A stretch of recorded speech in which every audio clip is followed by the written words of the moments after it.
Kevin. How you doing? Obviously, we weren't expecting you this early. I guess why are you trying to skin all your media done just early on Wednesday? I just pulled up. I was gonna go get breakfast with the guys. They said you want to get it done early. I said, yeah, fuck yeah, let's do it. They said you're staying you're not at the host hotel. You're kind of staying like further out. So like, I guess what was the decision to not stay at the host hotel and get your own place? I figured if I beat the fuck out of Buckley before the fight happens, you guys lose a fight and I get in trouble. So, you want the truth? I give you the truth. Is that beef like still there? It's not beef.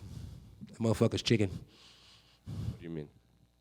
Bro, he's chicken. Beef, chicken, two different meats. I thought you said cheating. I was like, what do you mean? Chicken.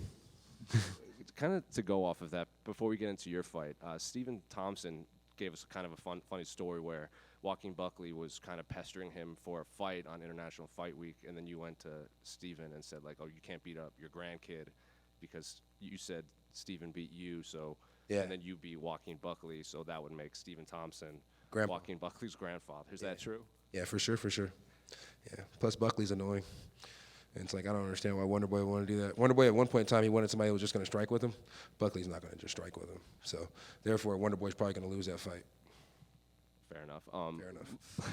Looking at your own fight, though, I think, your last fight you kind of took on relatively short notice to go to middleweight, and I think some of us expect you to go back to welterweight. Mm-hmm. Now you're fighting a guy that just fought at light heavyweight coming back to middleweight. So I guess did it matter who you fought? I know you're supposed to fight Chris, but now you're fighting Roman. No, it never matters. So I was hoping I can get in heavyweight next. You know what I mean? I don't really care who I fight. At the end of the day, if it's a fist fight, I win. If it's a point fight, well, shit, they either lay or they do leg kicks all fucking day.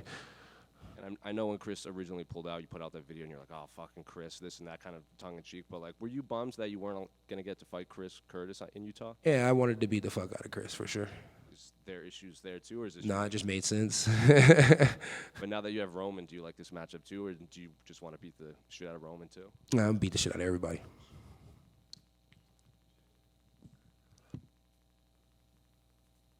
That's a wrap?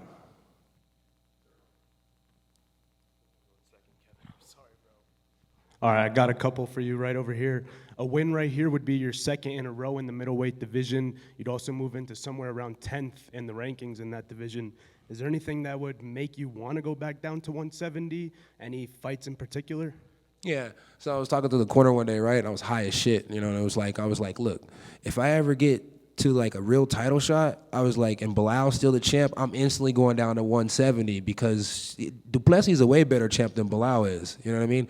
But that's not going to happen. So therefore, whenever they want me to fight, I fight.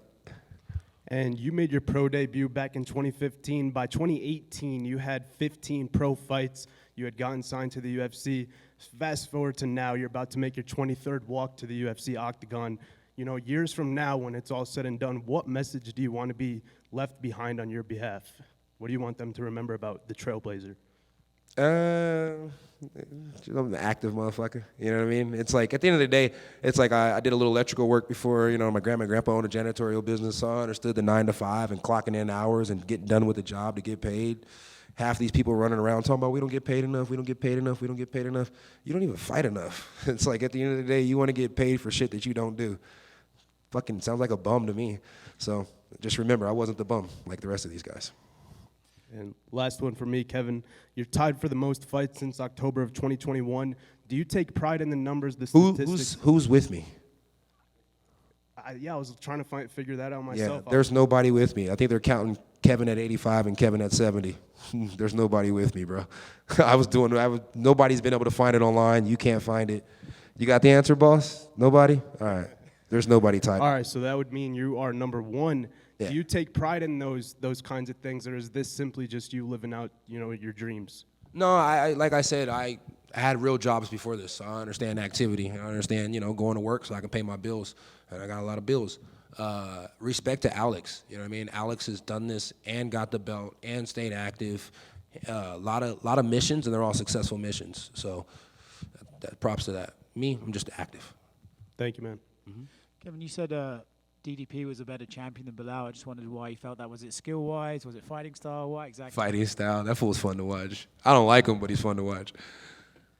I remember Dana said DDP fights like a white man dances. I'm curious, do you agree with that assessment? No, I've seen some white men that can really dance. So, but it's pretty accurate, especially if you're looking at Cowboy over there in the corner.